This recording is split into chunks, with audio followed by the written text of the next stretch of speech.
Welcome to CBC Windsor News at 6. I'm Meg Roberts. Thanks so much for spending part of your evening with us tonight. The Public School Board has made a big decision, refusing to cut staff positions and instead operate with a larger deficit. We tell you the implications of that move. Plus, as the city plans to revive downtown, 2 landmark businesses are considering relocating after their rent tripled. And tonight, Game 3 of the Stanley Cup final, we get the lowdown on the local connections.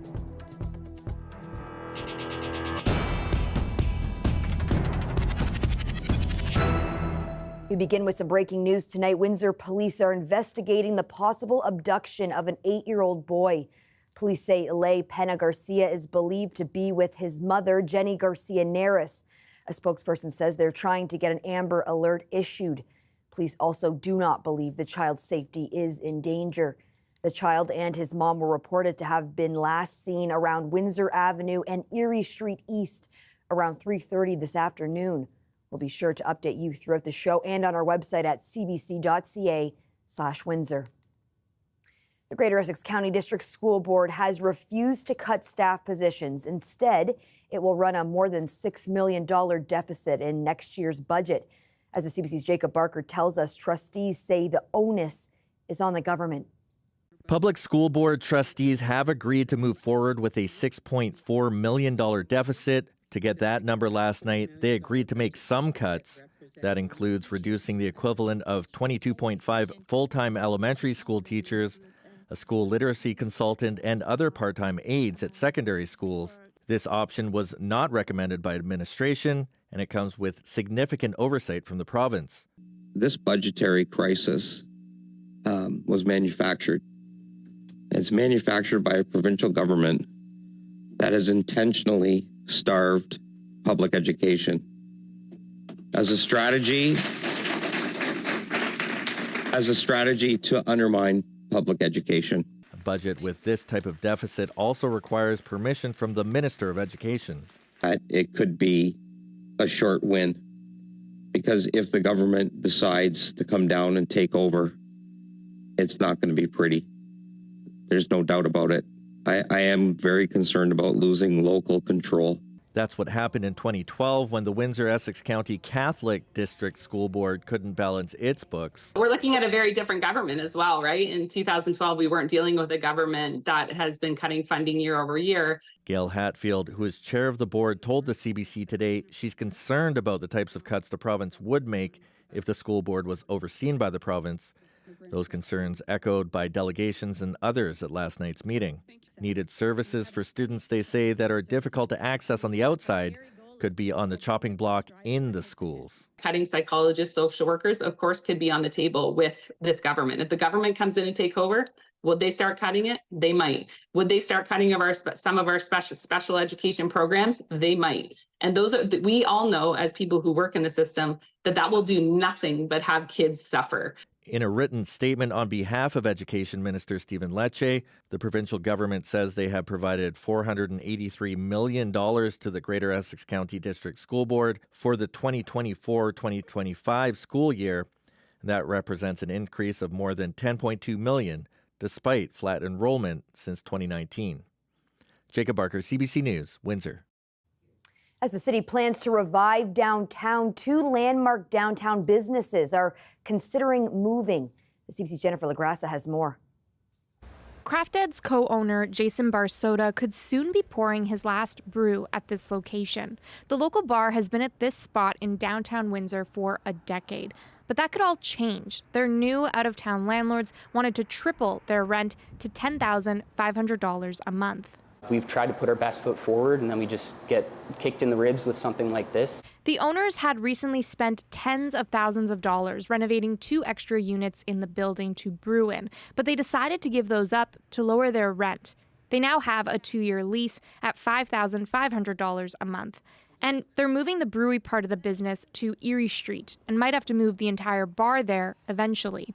And they're not the only ones experiencing this. Fog Lounge, a bar just down the street, also might leave the downtown after more than 20 years of business. Fog has the same landlord as Craft Heads. Its rent recently jumped 13%.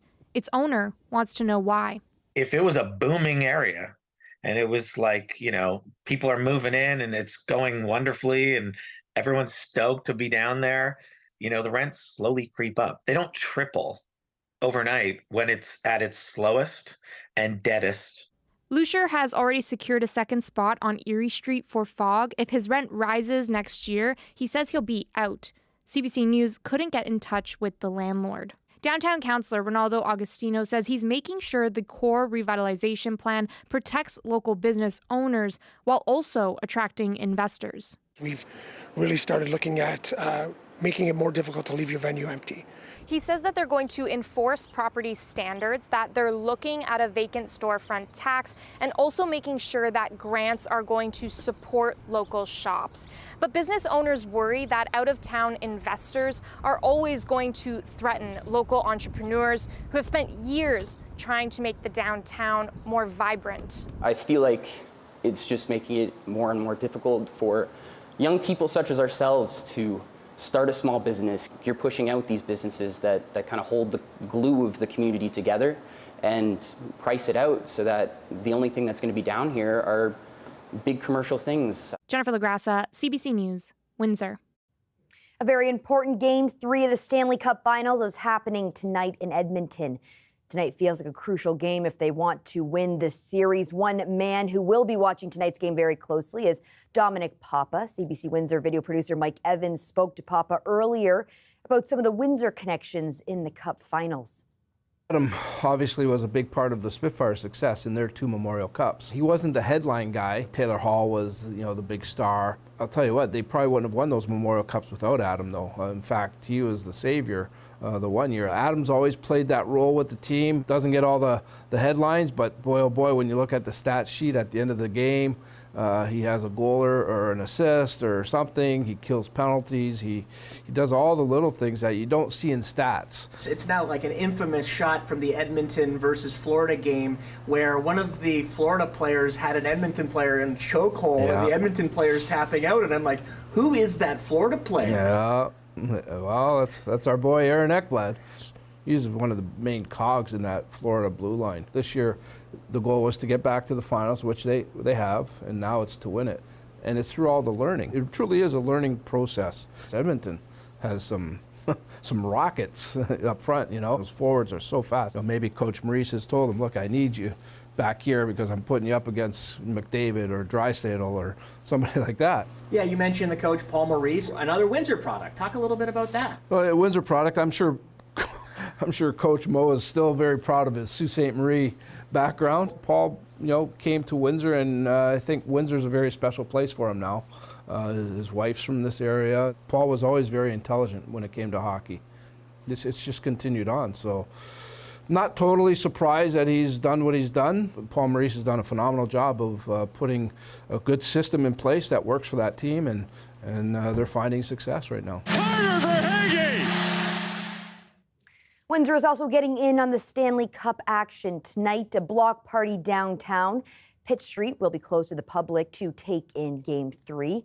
Events like this one, part of the city's revitalization plan, and one business owner on Pitt says it's immensely helpful. He says there's been an overall shift in attitude since the plan was announced. We're going to be setting up the screen right in this area here, and we're going to be putting out tabling and chairs right along here in front of our patio as well. So it's going to be exciting. 14 years that I've owned this. Has been the 3rd time, so it's new and exciting. They're remembering us. Oftentimes, 14 years in, you start to feel like the city's gotten complacent on what we're actually here to do, and it's nice. It's nice having this dropped on us short notice, but I'll take it. Your conversations with people from the city or the BIA, do you feel a difference in the energy there, or? I definitely do, because they're reaching out more. There's more. It feels like boots on the ground. There's people working hard. So, and it's nice. It's nice and actually refreshing. It feels a little bit like during COVID when we weren't allowed to have anybody inside, and all of a sudden we started cutting the red tape in order to have patios outside, which was a great thing for Windsor as well.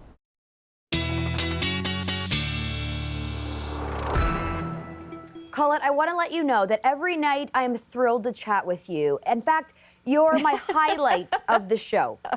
I'm always thrilled to chat with you, but I feel like there's a but coming, is there? But tonight, Yes, I think there it we are is. going to be left with a little disappointment because, as you just heard, there was big excitement for that block party, and I think you're going to deliver some unfortunate news.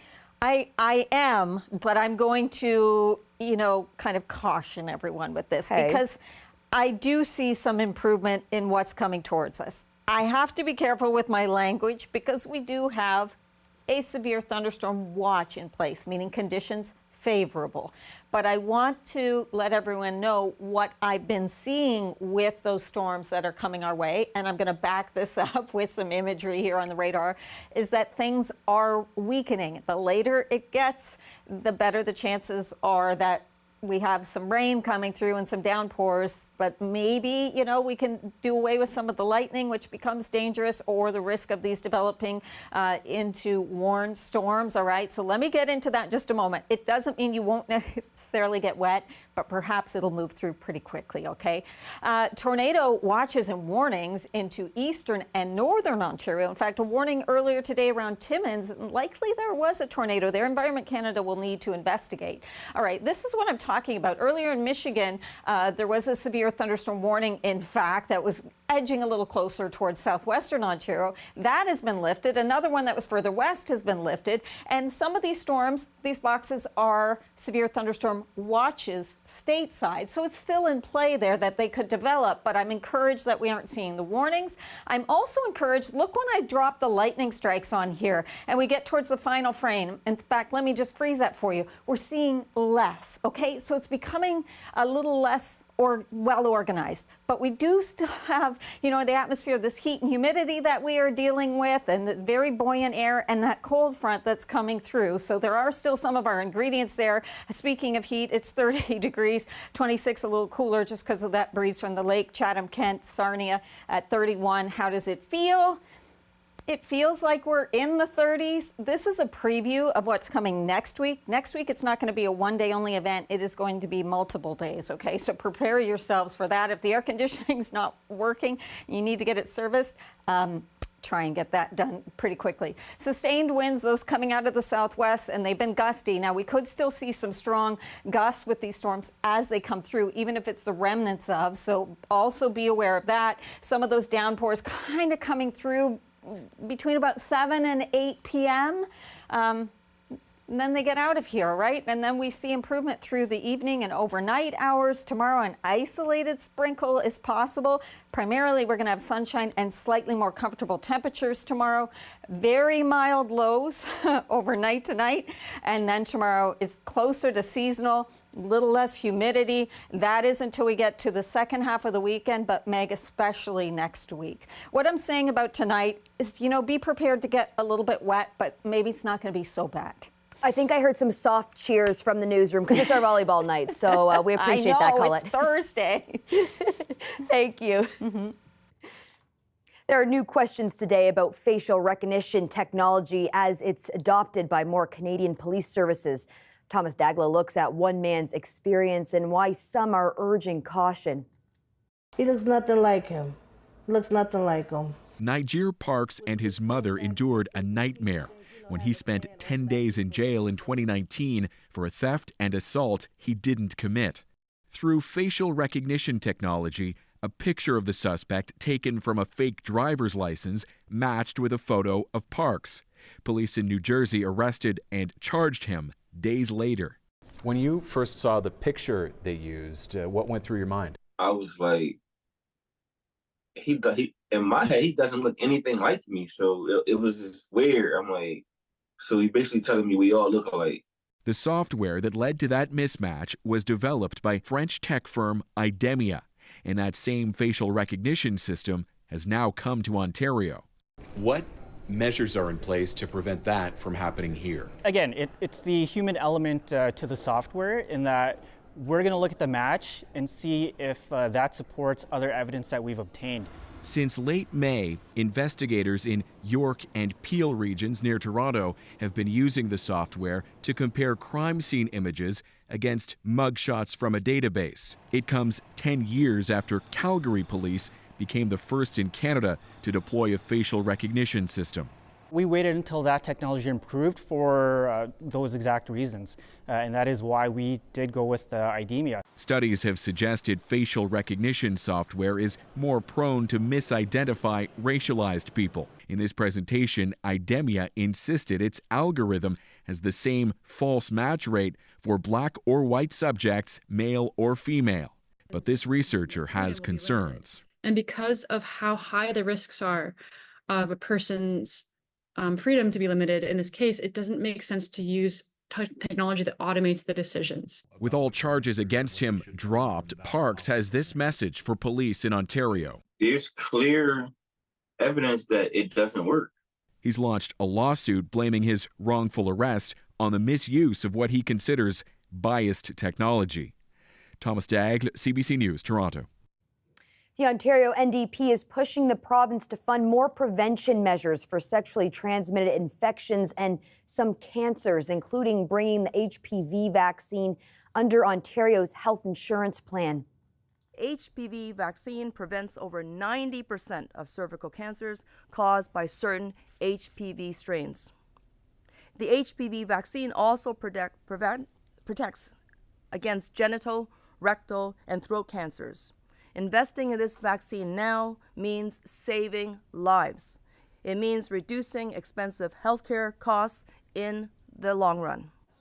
Christine Wong-Tam pointed to research showing the HPV vaccine as 90% effective in preventing cervical cancers. She's also calling on the government to provide OHIP coverage for take-home cervical cancer test kits, as well as medication kits that prevent HIV transmission after exposure. The AIDS Committee of Toronto says the cost of the medication is one of the biggest barriers to preventing new HIV infections in the province. The health minister's office said in a statement it looks forward to reviewing the motion when the legislature returns this fall. Just a brief correction to our top story. We incorrectly referred to Stephen Lecce as Minister of Education. A cabinet shuffle happened last week, and Todd Smith is now Ontario's Minister of Education. Well, coming up, there's new standardized ways to track deaths among people who are living on the streets. Stay tuned.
new national process could provide some vital information for those on the front lines dealing with homelessness. It offers a standardized way to track deaths among people who are living on the streets, data that most jurisdictions in Canada don't collect. CBC's Carissa Donkin has the story. They were someone's mothers, fathers, son, and daughters. It's hard to see them looking at us as nothing. Sabrina Robichaud rides her bike to a mural in downtown Moncton every day. She made the mural to remember people who've died on the streets, many of whom were her friends. Robichaud doesn't have a home herself, but she still finds a way to record the names and track down photos from when they were alive.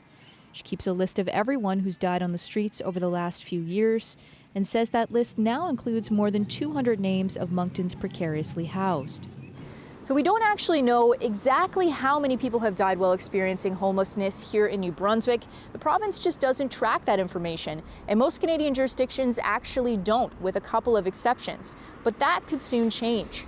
And that's because the Public Health Agency of Canada and Statistics Canada have come up with a new method of tracking residence type when someone dies. And coroners and medical examiners across the country could start tracking this information as soon as this summer, which is welcome news to Naomi Nichols, a researcher who's been trying to track this information in Peterborough, Ontario. Having a better sense of the actual numbers of people who are losing their lives while they're homeless, even if homelessness is not the direct cause, but it has exacerbated their underlying health conditions, for example, I think is really important in terms of an evidence-led advocacy strategy. Back at the mural in downtown Moncton, Robichaud says she sees struggle, love, and caring when she looks at the faces of the friends who she's lost.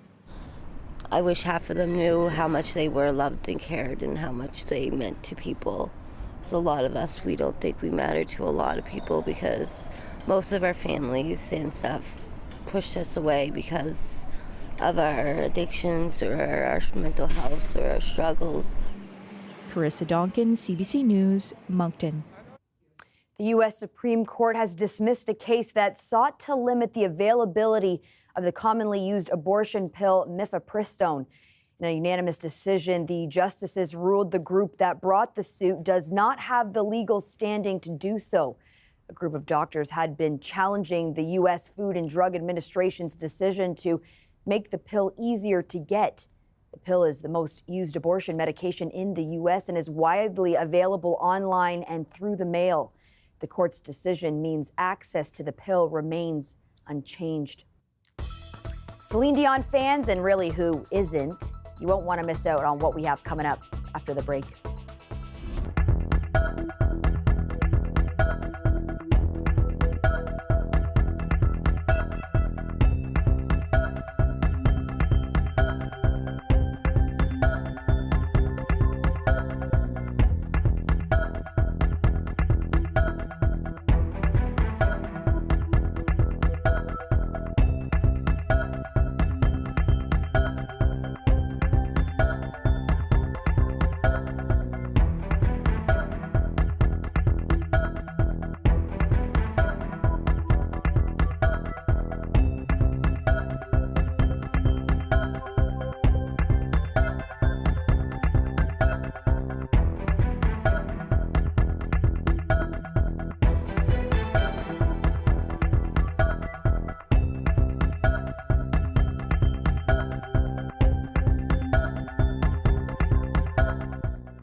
Canadian superstar Celine Dion has not performed in 4 years as she continues to battle a rare neurological disorder. The singer spoke with CBC News chief correspondent Adrian Arsenault. At the beginning, it was totally something light that would be, I would say, spasmodically in the throat. So it and started using, with your voice? It started in my voice, traveling on tour, and I started to feel a spasm, kind of somebody pressing back. So what it does in the vocal cords is that you feel, not normal, the stress, the panic. I started to compensate because I had a show that night.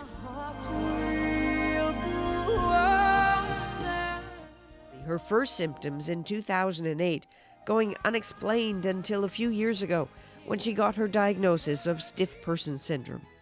Celine Dion hasn't performed for 4 years, has said very little. But when we met near her home in Las Vegas, she explained it has more than interrupted her career, it's threatened her life. When you get in spasms so much, you don't remember everything. It can last a moment, it can last a few hours. You can break ribs because of the twisting and the spasm.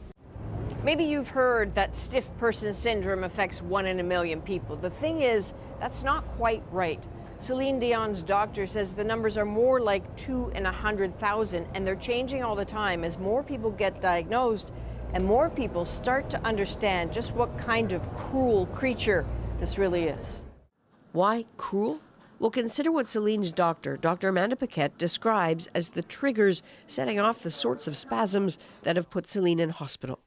The triggers that we do see are emotional stress. It could be a positive stress, it could be a negative stress.